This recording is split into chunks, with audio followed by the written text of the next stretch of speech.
Hey friend, Shereese here, and today we get a blast from the past. We talk about cold drinks and hot tempers, and we ask the question, where was Guinan during all of this? Stay tuned. Welcome to the TNG Podcast, the #1 place in the Alpha Quadrant to geek out about all things Star Trek: The Next Generation. I'm your co-host, Shereese.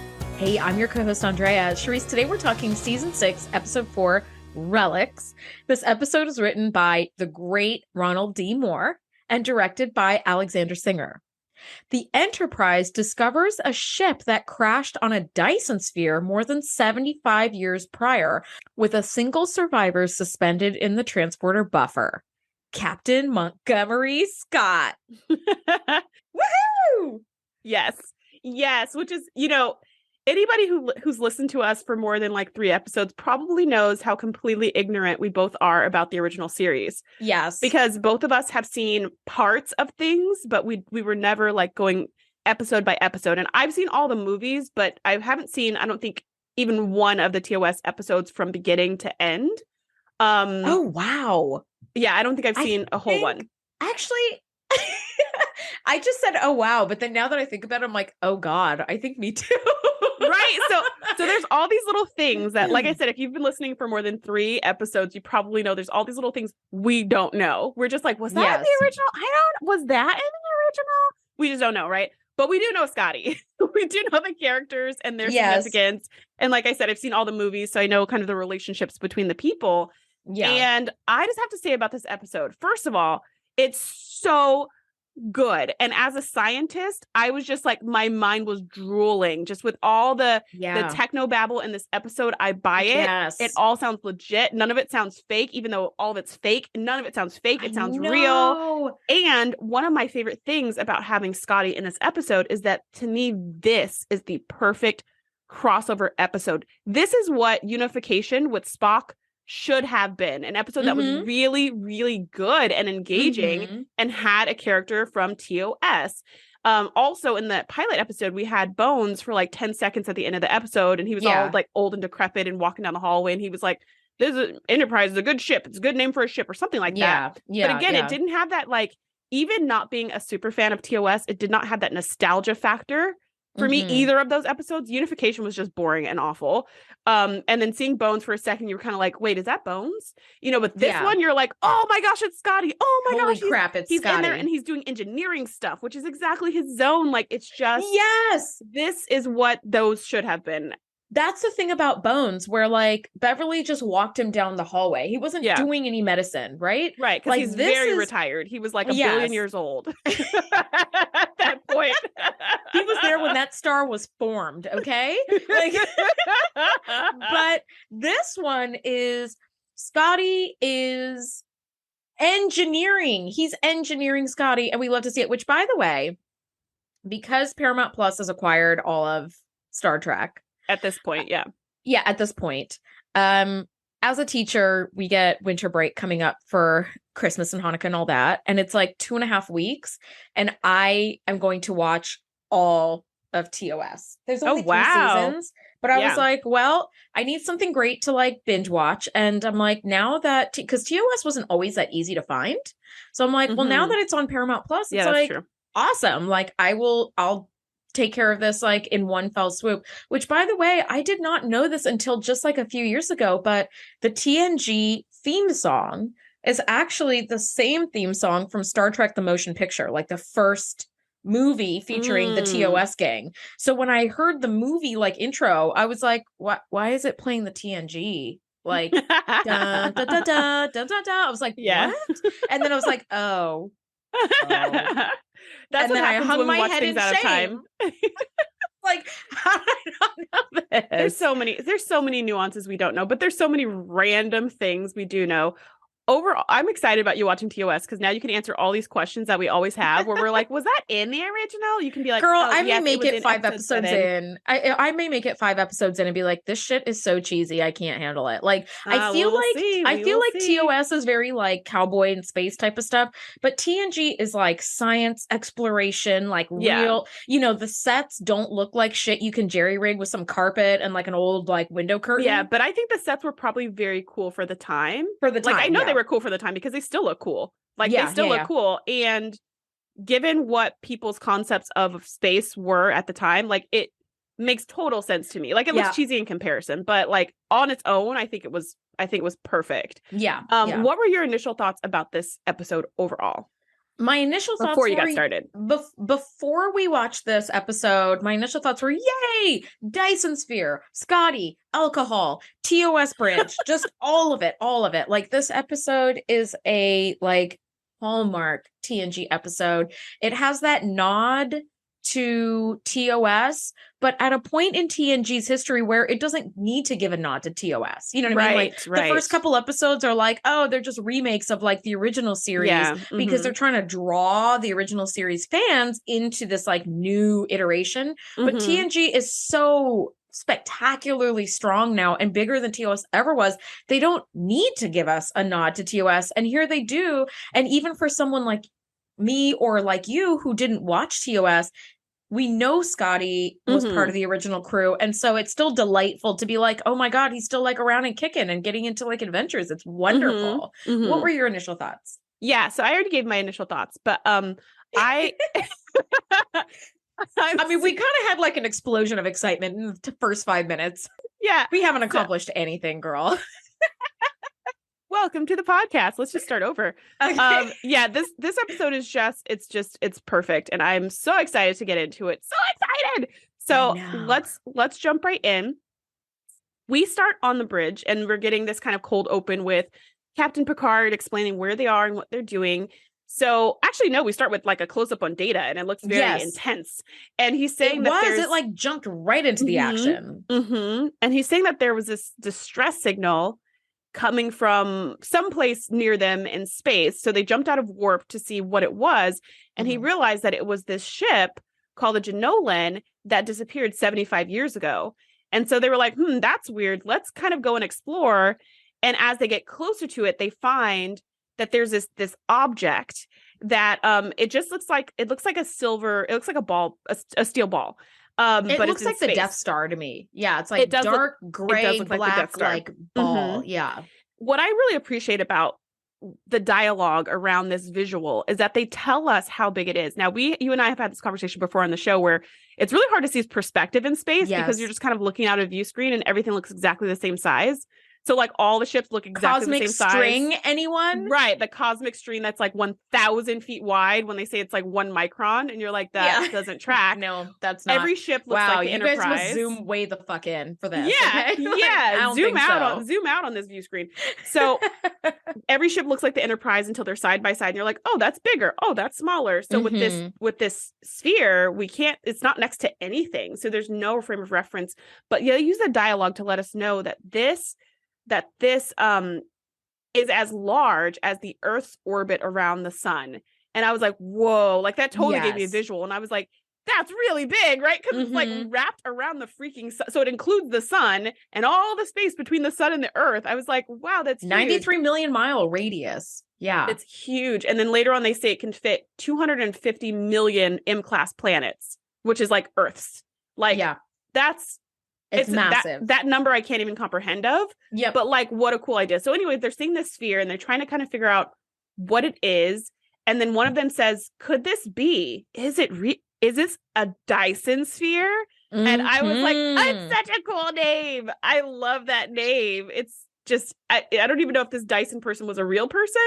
It was. I have some information about it. So Picard is like, is it a Dyson sphere? And they're like, what the hell is a Dyson sphere? And he's like, oh my gosh, Freeman Dyson was a scientist, and he postulated that you could create a sphere in which to encapsulate the sun and the Earth, And if you had like on the inside of that sphere, like solar panels all around, you can capture all of that sun's energy and like convert it into energy. So you would have like a nearly unlimited power supply to the earth. And he also kind of showed in his work early versions of a Dyson sphere, because imagine creating a sphere that goes around the entire sun and the Earth's without disturbing the Earth's orbit. That's a huge amount of supplies. But you could just start off with like a ring, and then as you get more energy to create more supplies, then you create like a series of rings that all interlock, and then you just fill in the gaps in between, and then you have a whole sphere. Wow. It's ridiculously cool. It's ridiculously cool. Actually, some of my students, I teach middle school science this year, and some of my students were like, can we make a Dyson sphere? I was like, you guys can try to make a Dyson sphere, but I mean, you can try. Why, sure, kids. I mean, we're 12. Why can't we? There's no reason not to. But actually, in terms of scale, one of the things, like you're so right about the scale being a problem, but like also the 250 million M-class planets that could fit in this Dyson sphere. It's like that's a really hard number to wrap your brain around. We throw around words like million and billion, but like it's all abstract in our mind. And so this is actually a way that I like to show the difference between a million and a billion. If you had a million seconds, that would take about 12 days for a million seconds to pass. A billion seconds takes 32 years to pass. Oh, wow.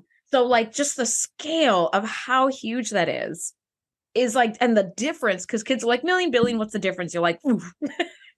One is 1,000 times more than the other. So it's big. But when it gets that big, it's like you kind of lose the scale of it in your mind.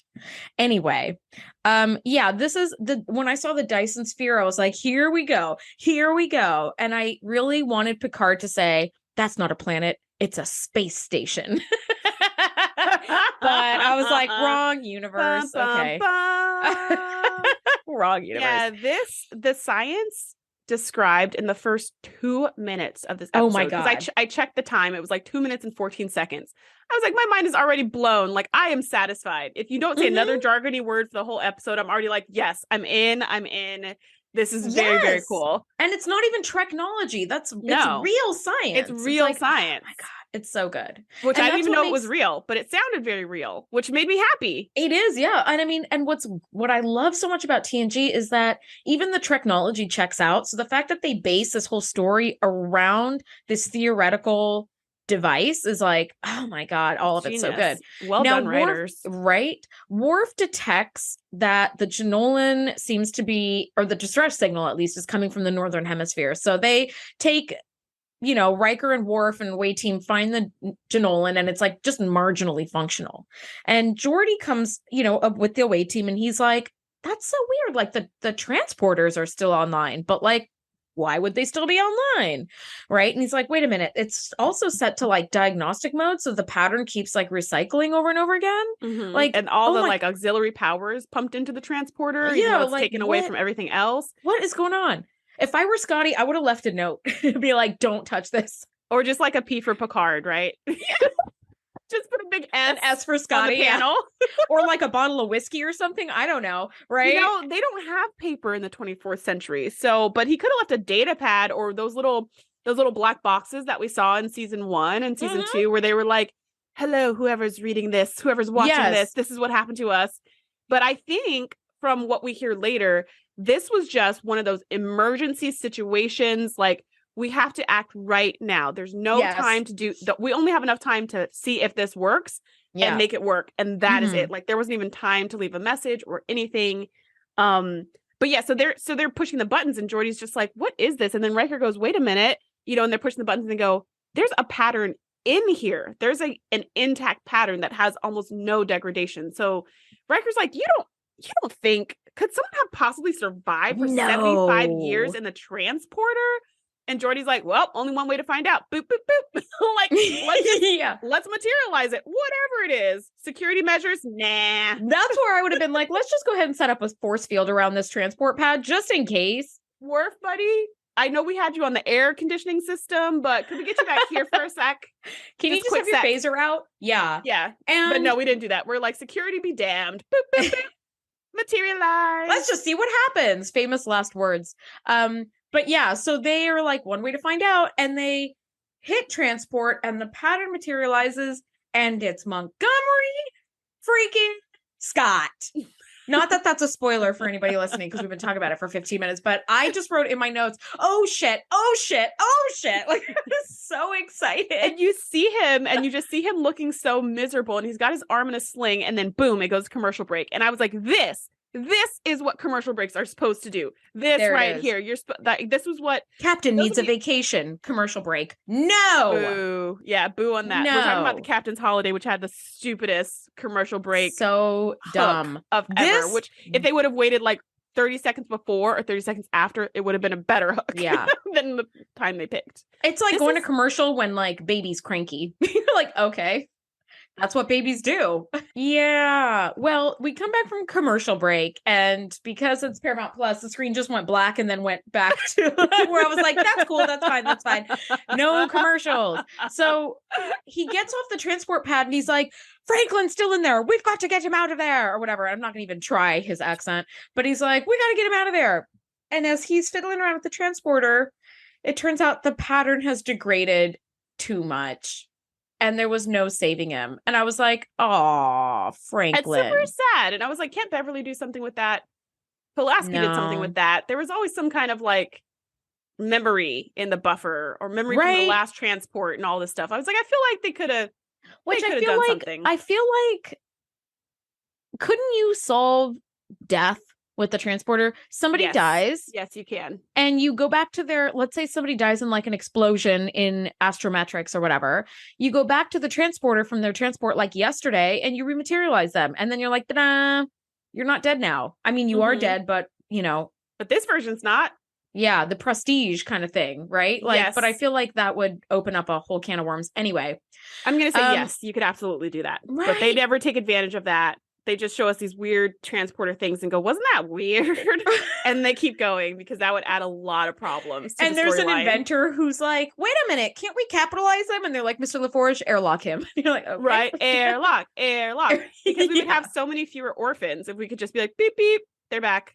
Beep, yeah, beep, your parents did not die in a volcano. They died. Tempest 4. We just brought them back in the transporter from like 3 weeks ago before they left. So. And they don't even remember dying because like their transport pattern has like the memories from the day they transported. Ta-da! Yep. They think they're going on an away mission and they're not. So Anyways, so back to this story. Now that we've solved death in the future, let's get back to this one. So Riker is like, you know, Commander Riker, USS Enterprise, here to help.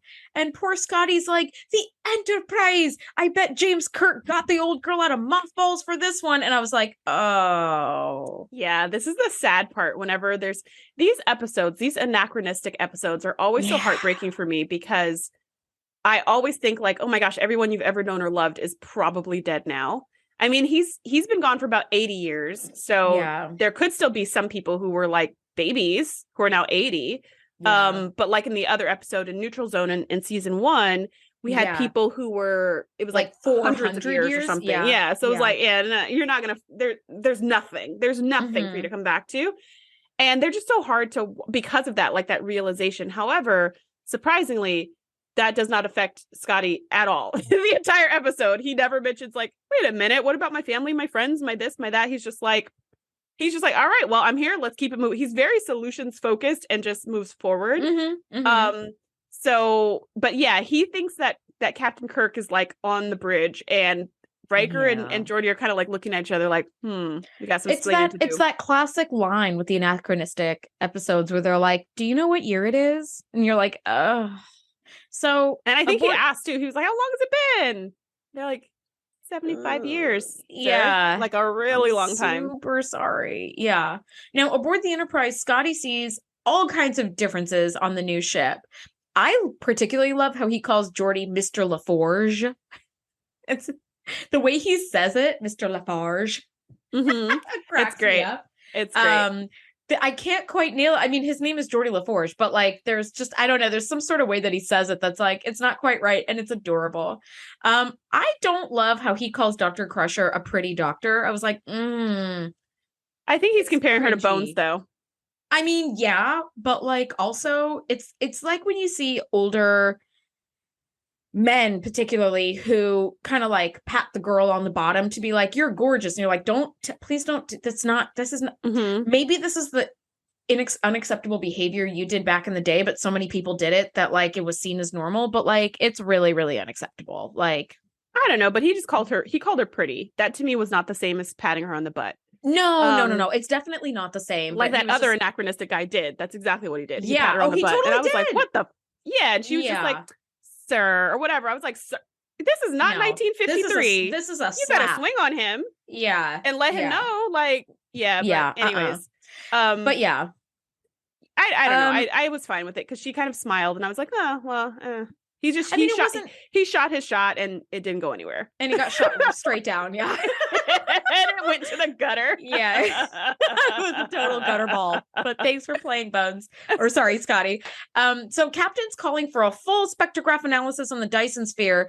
And Geordi's like, all right, I'm heading to main engineering to get on it right now. And this made me feel so bad for Scotty because he was like, engineering? I thought you'd never ask, right? And he's like, ready to go. No one asked. Yeah, no one asked. And he's still like kind of wobbly because like, buddy, you've been bouncing around a transport. Yeah, you've been bouncing around a transporter for 75 years, for like 7.5 decades, buddy. Yeah, like, maybe take a nap.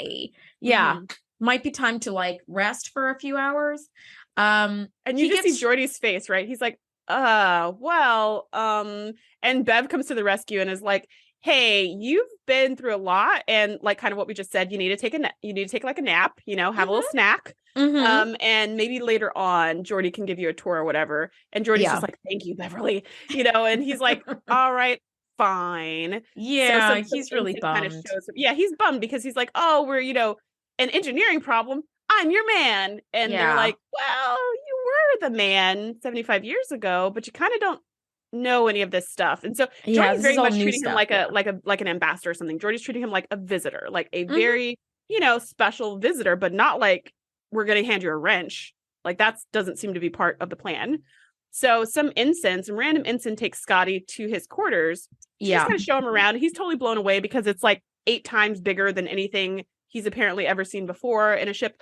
And I think you have to tell me after you start watching TOS, they do have scenes in their original quarters. I'd be curious to see the size comparison. But yeah, he was just like, this place is huge. And I agree. Those quarters are like bigger than my house. Like I love those quarters on the Enterprise. I know. I really, really do. I love them. They're just, and they like flow really nicely too. It's just sort of like one long line of like bathroom, right? Closet, bedroom, living room, workspace, door. It's just kind of like nice and lined. I don't know. It just looks everything really is lovely. Inside the bulkheads. So you're like dresser, boop boop, and it like comes out. You're like sink, boop boop, and the sink comes out. Yeah, like I really like that. Yeah, it makes everything so airy and spacious and clean and streamlined. And it gives me less surfaces to put junk on, which I am known to do. I was just gonna say everything looks like really clean. Even when Loxana is visiting and she's got dresses thrown everywhere, that's like a 3-second cleanup. It's like pick up.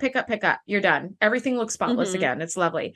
Now, I notice that Scotty definitely does that thing that you sometimes find with older people, like when they start like regaling these younger folks with like stories from like back in their day, and the ensign is like, I'm so sorry, I need to return to duties, and he feels very alone and out of time. And I was like, oh. And then did you notice he's got some good stories too? I would love to hear stories. I was like, what's he doing in his quarters, man? Go. And I wrote this in my notes. I said he needs to go to 10 forward, or go to where the kids are. Either one, and just share his stories and be with people, because he's got so many great stories. And those 2 places, you'll find people who are willing to sit and listen to your stories because they're not on duty right now. Well, did you notice that the camera also like kind of started close up on him and then panned out? So it's like he just looked extra alone in those huge quarters. And I was like, poor Scotty. Like I feel so bad. And he's feeling really lonely. So he swings by main engineering because he just wants to be useful. Yeah. And like he goes to his comfort zone. And I feel really bad for him. And he starts doing the like, I remember when stories. And Geordi's like, I am sorry. Like I'm working. I have to get to work. A really important project. Yeah. That I have to get done.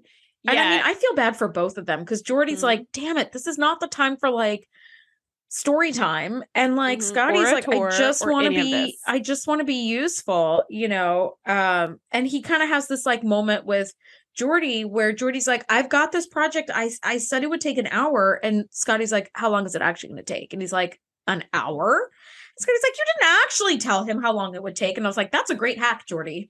Say it takes an hour, get it done in 40 minutes. Like, then you look like a miracle worker. Exactly. Like, and he's not wrong. That I very much remember about Scotty from the movies is that he always pulled them out in the clutch. He was always like, it's going to take at least an hour. And they're like, Scotty, we've only got 10 minutes. And he's like, it's impossible. It's impossible. And then in 9 minutes and 30 seconds, he would do it.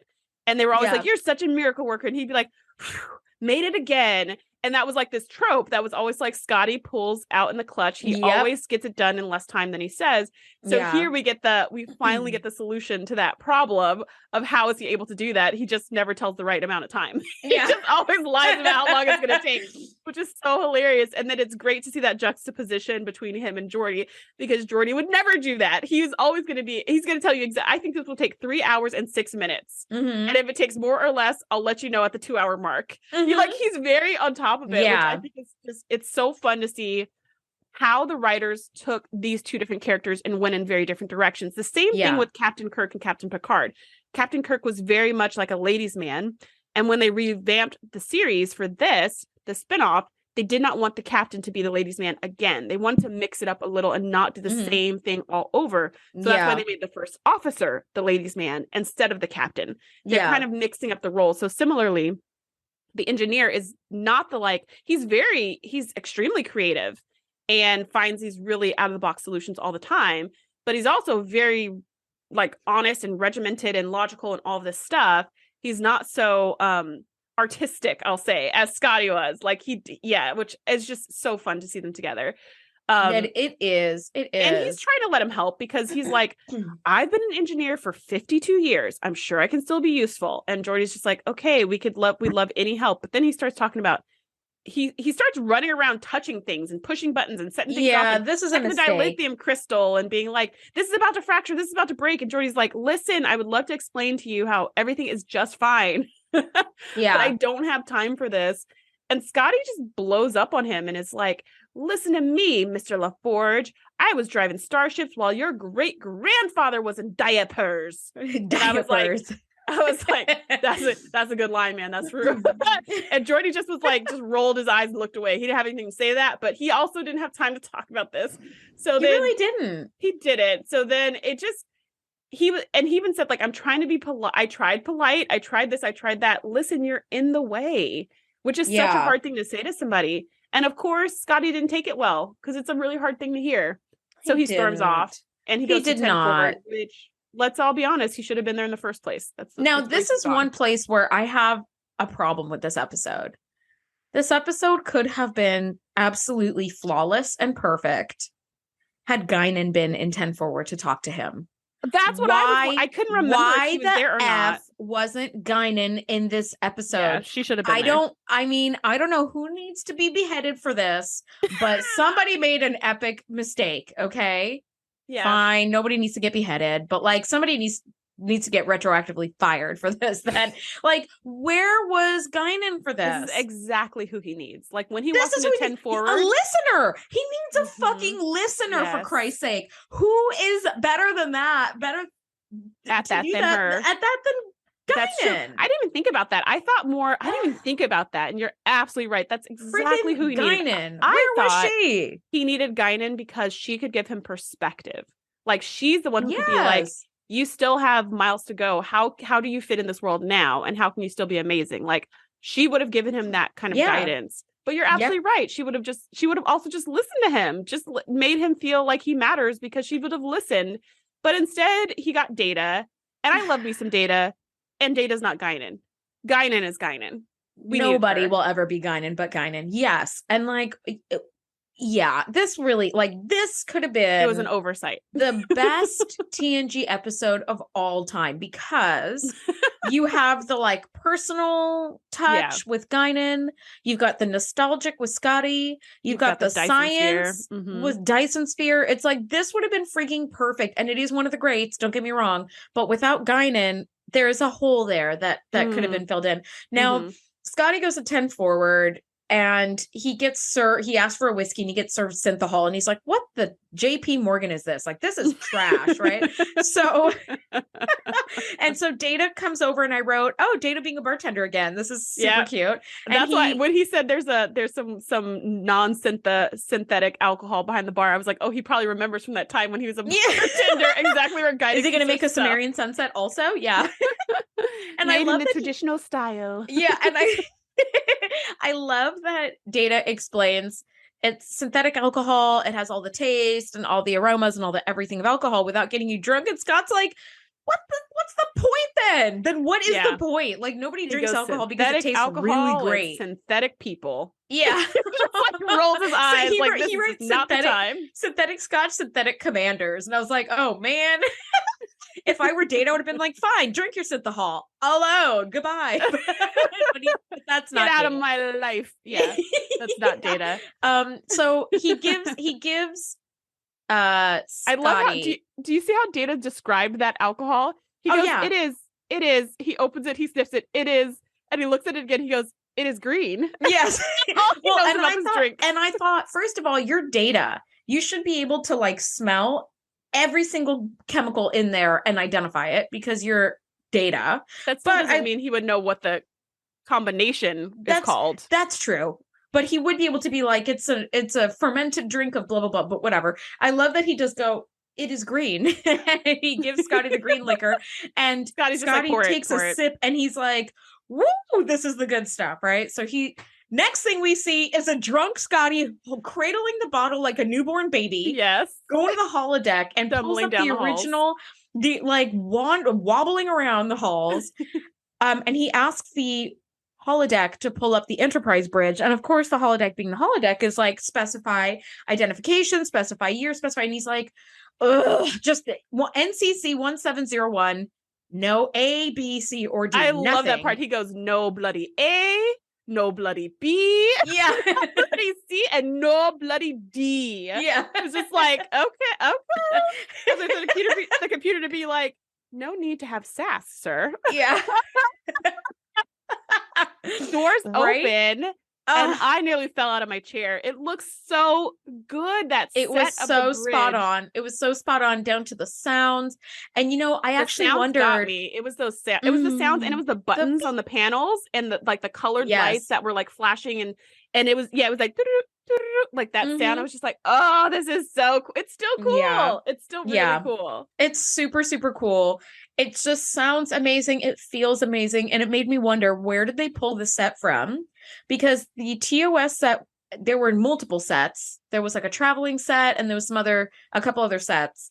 And it was dismantled like in the late 60s, in like 70, 1970 or so, like when the show ended, which I think ran until 1969. Mm-hmm. And I was like, where did they get this from? And I do know that there is a man who was a super TOS fan who lives in upstate New York up in the mountains and actually purchased like bits and pieces of the set and like assembled an entire TOS set. And you can go to this place up in upstate New York and like go visit the original TOS set. Mm-hmm. And it's in like a little strip mall where I was like, this is it. Like, it was so bizarre.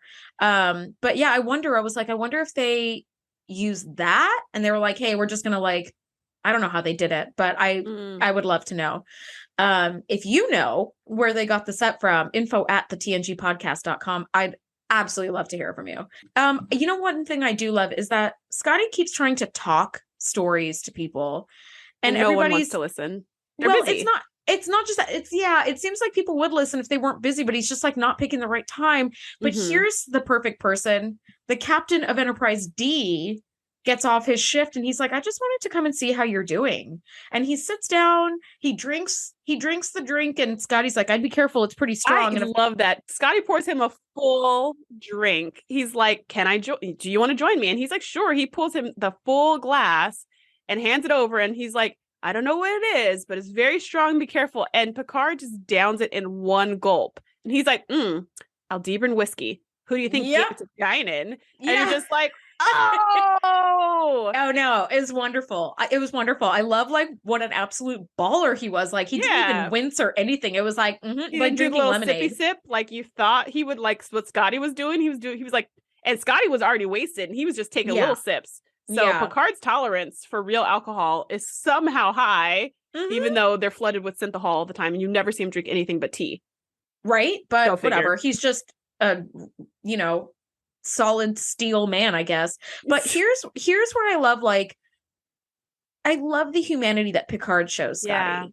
He really just listens to him and he just lets him talk and he reminisces. He is a sympathetic ear, but he doesn't pity him. And that's the difference. He's sympathetic. He's genuinely interested in him. He's genuinely interested. Yeah. And I also felt like it was a peer-to-peer. Nobody was like, like everybody else is like Scotty Sir, like I would. And you would think that Picard would be kind of like, oh my gosh, this is like a piece of history.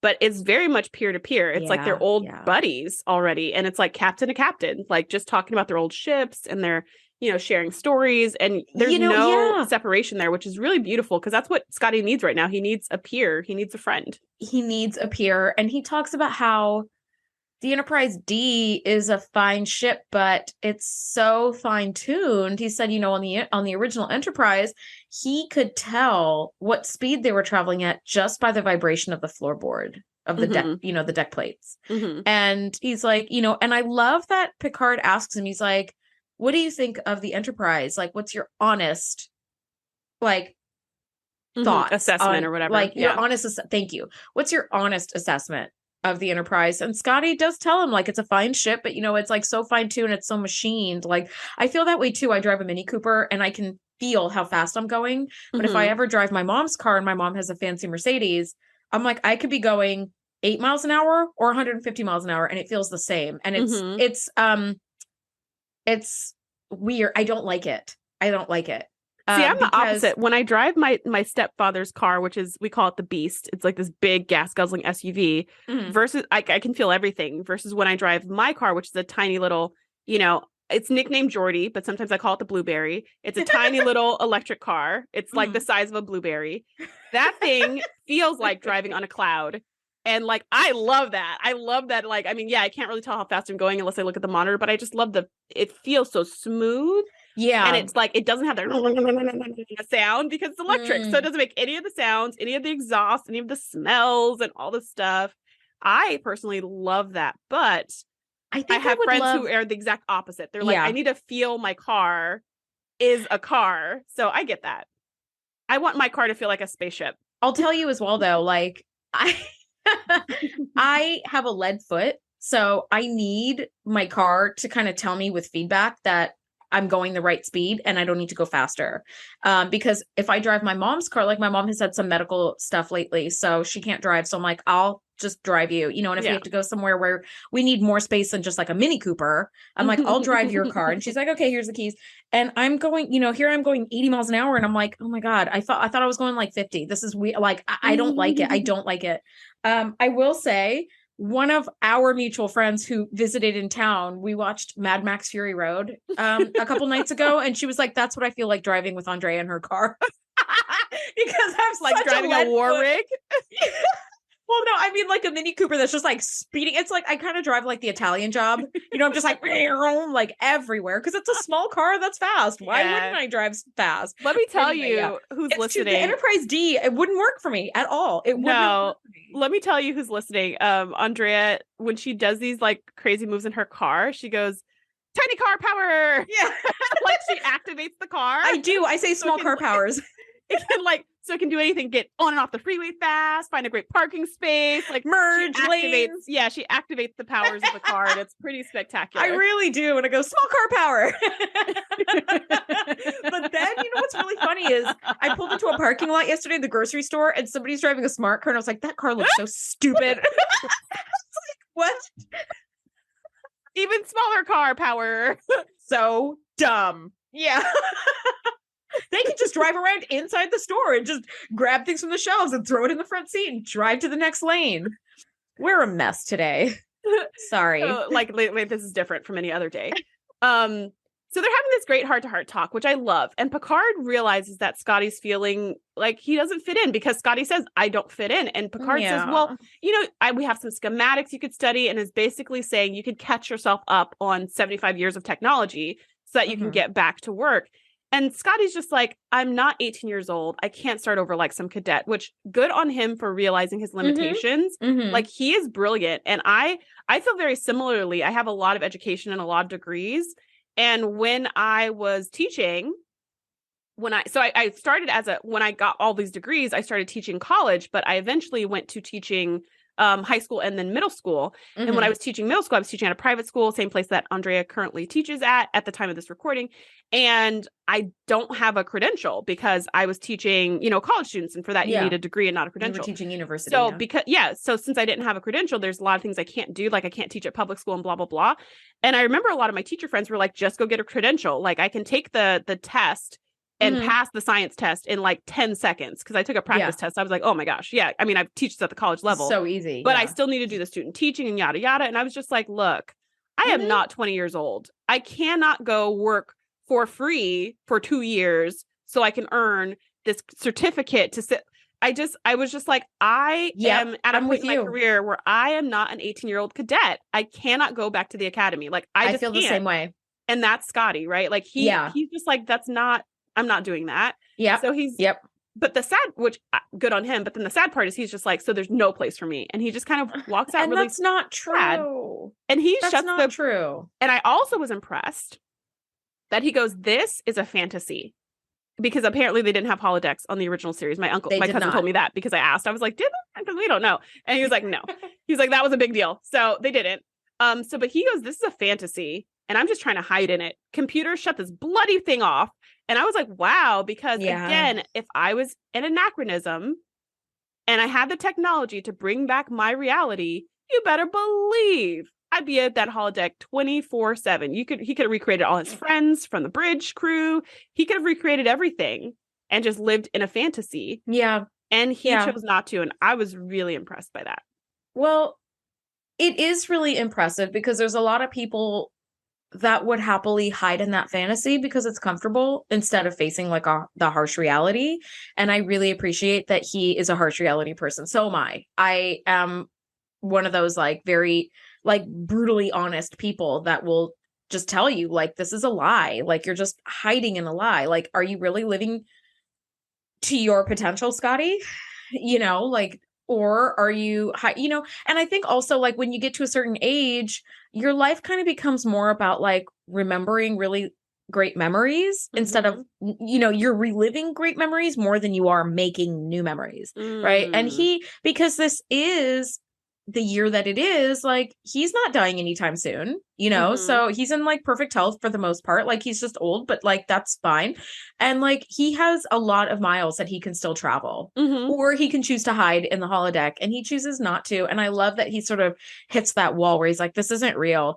And I love that Picard calls Geordi to his ready room and says, I'd really like you to have Scotty accompany you down to the Janolan because they have to do some repairs on it to get it and they're up trying and to figure out what happened to the ship, and they're trying to like access the data logs, and they haven't been able to. So and Picard's so like, we'll take Scotty. Scotty obviously knows his systems. This is his ship, and like so far they're still outside this Dyson sphere. Like they haven't even ring the doorbell yet. It's like there's still so much that has to happen.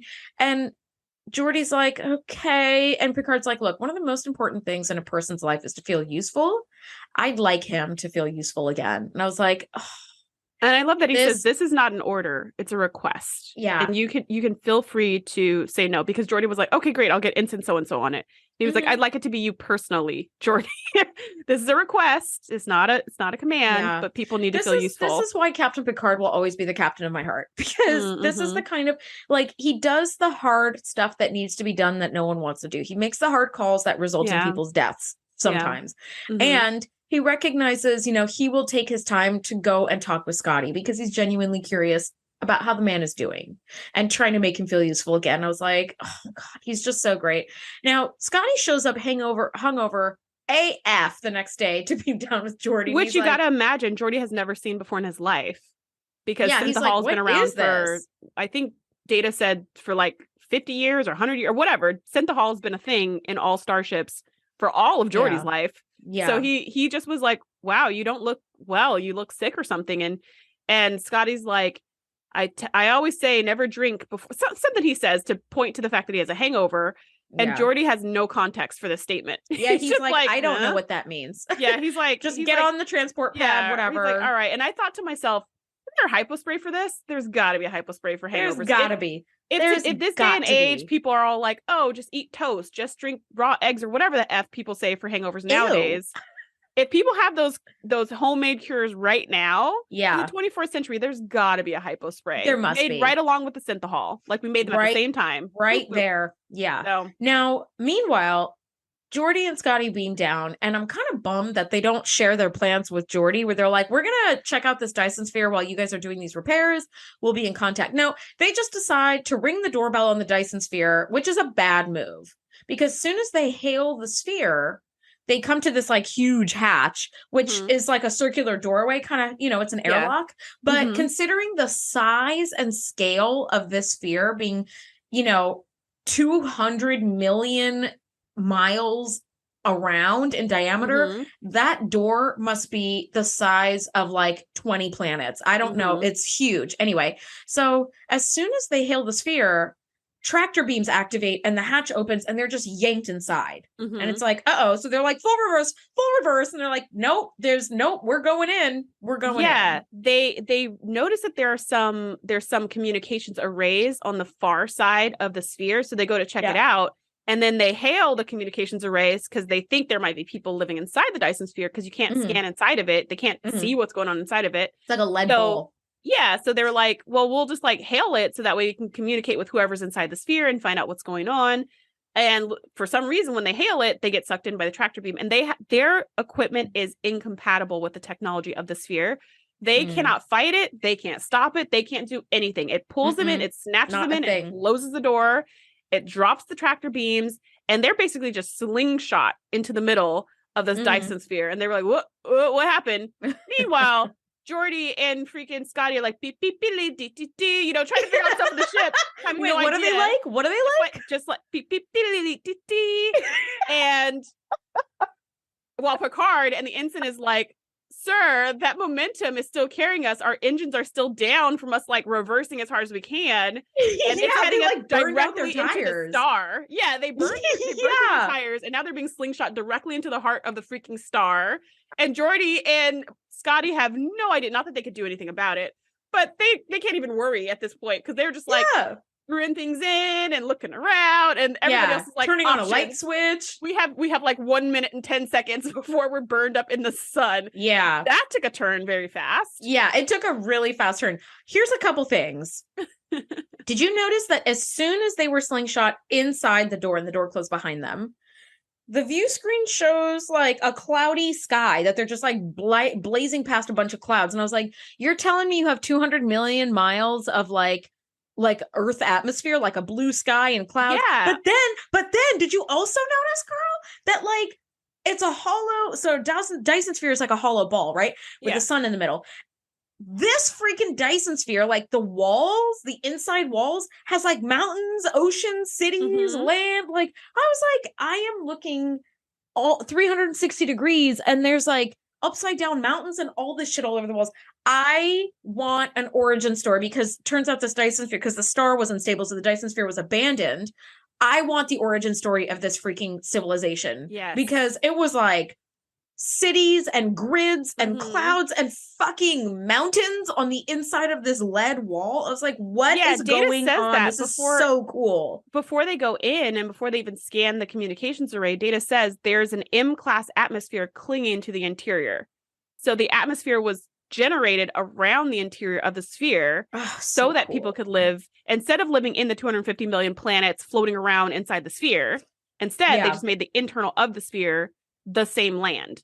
So that there's nothing floating between the star and the walls, which is like so smart. It's less chance of you running into the star or each other. And it's so insane and so cool. And just the sheer size of the Dyson sphere would allow all of that to be up on the walls and like have things be upside down and right side up because of just the pull, scale. they all would have been They all would have been right side up. They all would have been right side up. You can travel. I mean, like, it's just so mind blowing. And you're right. The fact that the star was unstable, they had to leave. But you're like, but they built this whole entire thing. So how long were they there before it became unstable and they had to leave? And where did they go? And why did they just like leave it like this? They just like left their house, opened the door and walked out. Like, yeah, that's like a ghost town. Yeah, they had to be extremely advanced in order to build a Dyson sphere in the first place. Like, oh my God. This is one of those ideas where you're like, who is this civilization? They have to be so crazy advanced.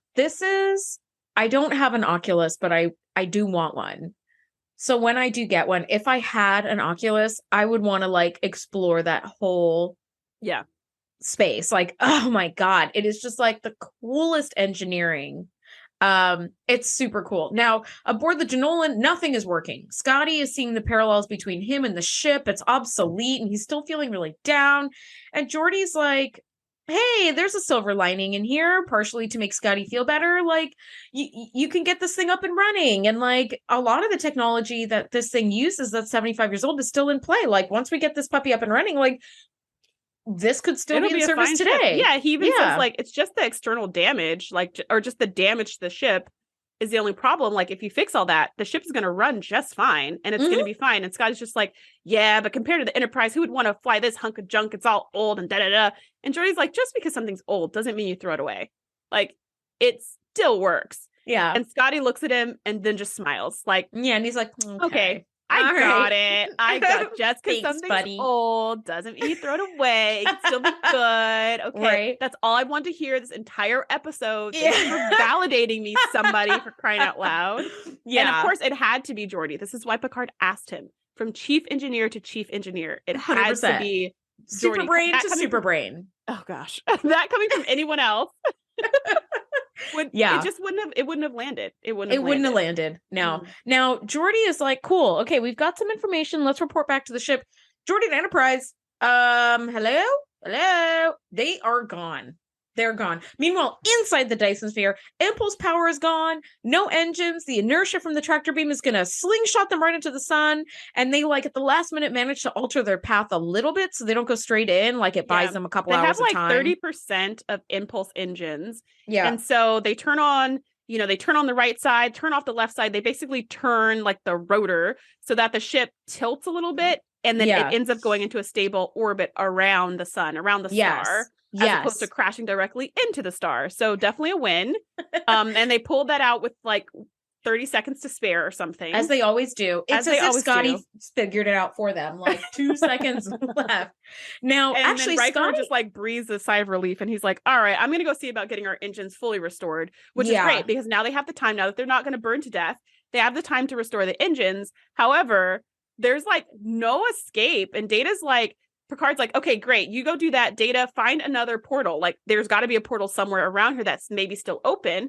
And Data goes, because of the size, it's going to take 6 days to scan, but our shields will fail in like 3 hours. So Picard just looks at him and Data goes, I will attempt to speed up this process. Tell me the second thing first. I will attempt to speed up this process. Right now it's going to take 6 days and we have 3 hours.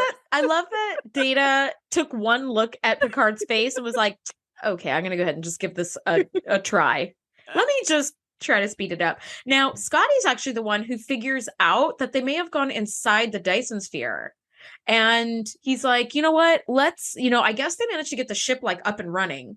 And somehow do. And that scene was really great too, because Geordi was coming to the ship, to Enterprise, to get a piece so that they could put it in this ship to make it run. Because they were like, we need a such and such piece. And he was like, I think we can make something similar to that. So you're like, well, how are they going to make it run? And then Geordi's like, okay, we have to find the Enterprise. We have to follow their warp trail. We have to get the ship up and running. And Scotty goes on this big rant of like, what are you talking about? We don't have enough time. We need at least a week to do that. Da-da-da-da. And then he goes, but we don't have that time. So no sense crying about it. Let's get to work. And he just like totally flips. And then Geordi's like, all right. And next thing you know, the ship is up and running. So next thing you know, the ship is freaking flying. You're like, huh? Okay. All right. Fine. But do we expect anything less from these two? No, we don't. Absolutely not. And I think it probably took a while because we had 3 hours before the shields failed. That's at this true. point, we have like 9 minutes. Yeah. So it took a few hours. Now, the star inside the sphere, as it turns out, is very unstable and it may be kind of at the end of its life. And the sphere is abandoned. which makes sense because the star is like dying. Now the star gives off a major solar flare, which is going to destroy the ship in a couple hours if they don't get the F out of there. So that's when Geordi and Scotty are like, do, like come flying in, and they get engines up and running. And Geordi says, take the bridge, Commander. And I love that Scotty goes, you take the bridge. My place is in engineering. And I was like, oh, like, look at him being all useful again. This is a story that Scotty's going to tell some other dude on Risa, a year from now, about how they like last second got this. Now, Scotty and Geordi do find the ion trail left by the Enterprise warp engines, and it takes them right to that hatch. And based on the ion trail, Scotty says it would take an engine full reverse to make that signature. So they went in unwillingly. And I was like, look at this space detective work. That was great. Excellent. That was another piece of that techno babble where I'm just like, yes, where he's talking about look at this and look at that. And you're like, yep, it tracks. This all sounds wonderful. All of this makes sense. It all makes sense. And so they're like, okay, we've got to go in after them because if they haven't come out yet, they haven't calmed us, they haven't left a buoy, they went in unwillingly. Yeah. They are probably trapped. So we got to find a way to open the door and to give them a chance to get back out. And so they're like, okay, how can we do this? Because they discover that, oh, it's probably scanning. Like the Janolan scanned the sensor and then it crashed. The Enterprise scanned, they hailed, and then they got sucked in. So they were like, okay, if we hail, which is our standard practice, it's probably going to open up the doors and suck us in too. So let's stand really far back. We'll scan it. We'll activate it. The doors will open. And then we'll like slip in and we'll just like wedge the door open with our shields. And then that'll give the Enterprise a chance to escape. And so Scotty's laying out this whole genius plan. And Geordi's like, that's insane. Like everything you just said is insane. We'll be crushed like a bug. Like this thing is huge. The doors are probably really strong. And then Scotty gives him this whole impassioned speech. And he's just like, look, from engineer to engineer, I can do this. Trust me, this will work. And Geordi's just like, all right, fine. He pulled that engineer card. And he's like, all right, let's do it. Trust me, I can do it. I love that he's like, I can do this. And it's like, okay, this is the moment that Scotty's been waiting for. There was another scene that I love that I think happened a little bit before when they were trying to get the ship up and running, where Scotty's telling Geordi, like, hook up the whatever to the whatever. And Geordi's like, we can't do that. It's way too much power. And Scotty's like, who says so? And Geordi's like, the manual. And he's like, do you mean section 5, page 12, paragraph 3 or whatever? And he's like, that. And Scotty's like, ignore it. I wrote it. It's like, you should always be a little conservative on paper, at least. But in reality, you can totally do that. Just hook it together. I was just like, that's dope. I wrote that. I wrote that. Yeah. I was like, yeah, that was such a boss move. And he did it like so like low key. I was like, God damn, you're a boss. Yeah. Scotty is such a boss. Now they figure out if they keep their distance from the sphere, when they like ring the doorbell on the hatch, those tractor beams will kind of swing around and try to catch them. But if they stay far enough away, they're like, cool, we can like kind of slide in as the doors start to close and give the Enterprise space to like slide out. And it works. I love that the Janolan sticks itself in the hatch, allowing the Enterprise to make the narrowest possible escape. And I don't know about you, but my little nerdy heart dances with glee whenever I see the Enterprise turn sideways and slide out like the narrow way. It's a very Star Wars moment. It's a very Star Wars moment. And I was like, oh my gosh, I love this. Also, question, when the heck did the Enterprise's engines come back online where they can zip out of there? That's what those 3 hours were for. Remember, Riker was like, as soon as they went into the orbit of the star, Riker says, I'm going to go get the engines back on. Oh, got it. And then Picard's like, great, Data, can you scan for another hatch? Got it. So they were scanning for hatches and they were fixing the engines while they were like, for these like 3.5, because they had 3 hours before the shields failed. And at this point they have like 3 minutes. Yeah. So it's been hours. They've got all this, everything's back up.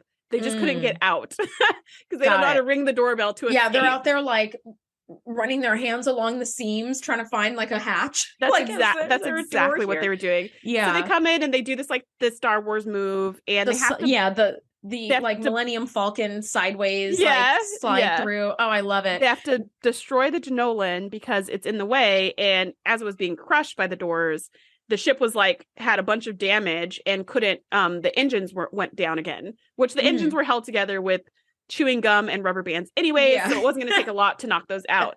So they just beamed Scotty and Geordi back on board.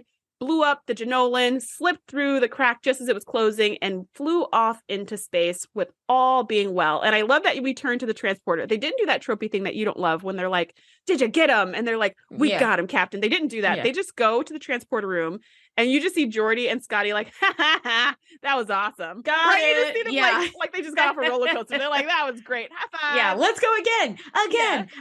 Yeah. Now, all's well that ends well. They're all, off they sail into the sunset. Next thing we see, Geordi is regaling Scotty with stories about, I think it's Galaxy's Child, with that little thing suckers on to the Enterprise, and he and Dr. Brahms have to sour the milk. Leech. Space leech. Yeah. And I love that Scotty goes, enjoy these times, Geordi. You're the chief engineer of a starship, and it's a time in your life that will never come again.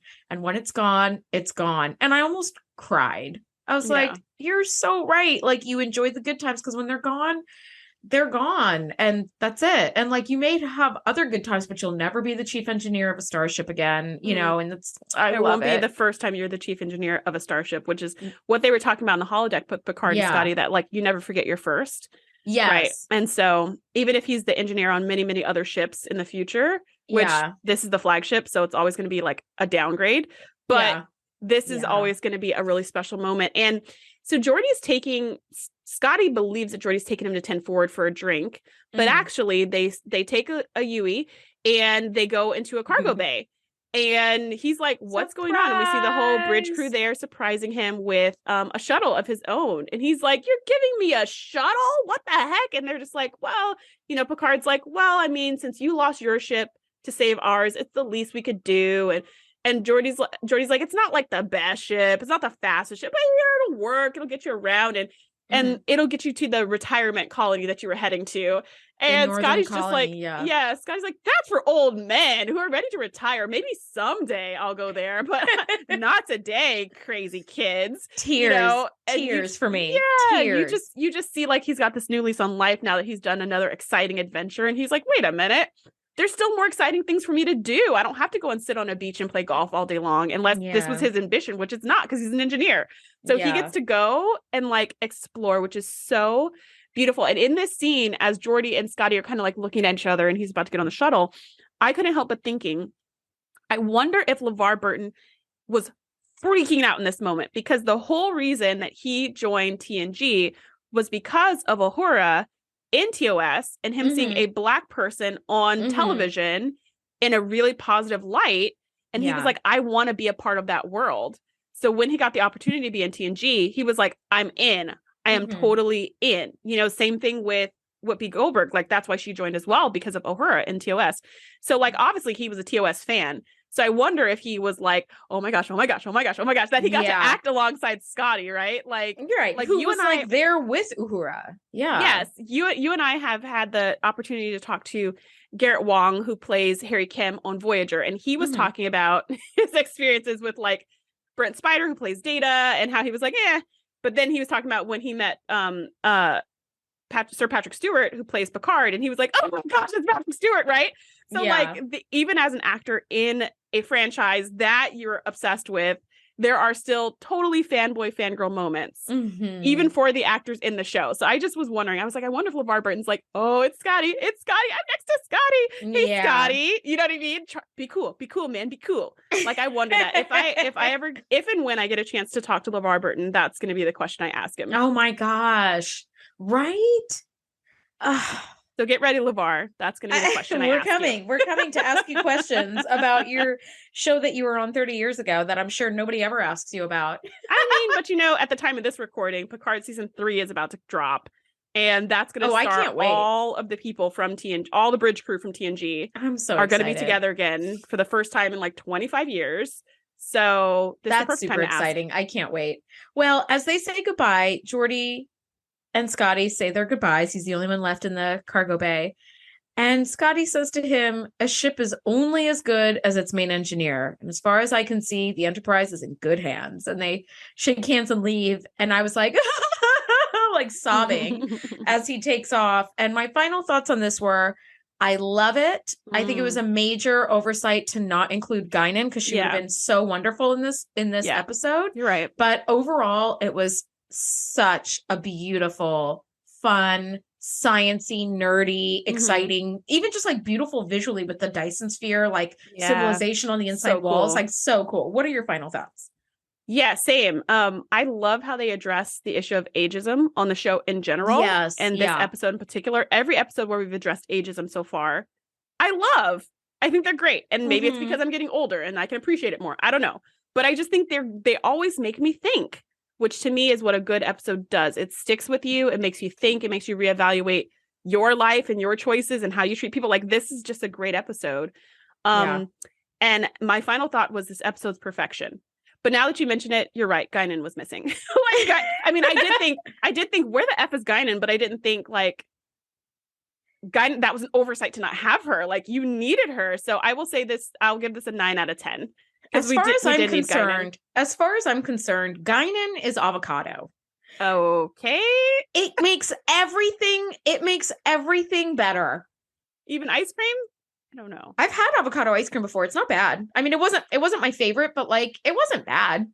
Because avocado is a pretty neutral flavor, so you can like add sugar and some other stuff and whatever. Like I've had chocolate avocado pudding, and that was actually really good. Yeah, it was really well, because what you taste the most is the chocolate. Guess who's going to be shopping now for some avocado based treats? This girl. You know what? It's like a common saying in my family where you're like, you know what this dish is missing? And my dad would always be like, avocado, right? So it's like anytime we eat anything, we're like, you know what, this is missing avocado. Like this was missing the avocado. Like it needed the Guinan in 10 Forward. Guinan, you're my avocado. I love you on everything. Anyway, okay, on that thought, things take a slightly scary turn next week. We're breaking down season 6, episode 5, Schisms. Thank you so much for hanging on for this wild ride. We will see you guys next week. Thanks for geeking out with us. Be sure to join the crew at the TNGpodcast.com to be the first to know when we do our live shows or host events exclusively for our members. We'll see you next time.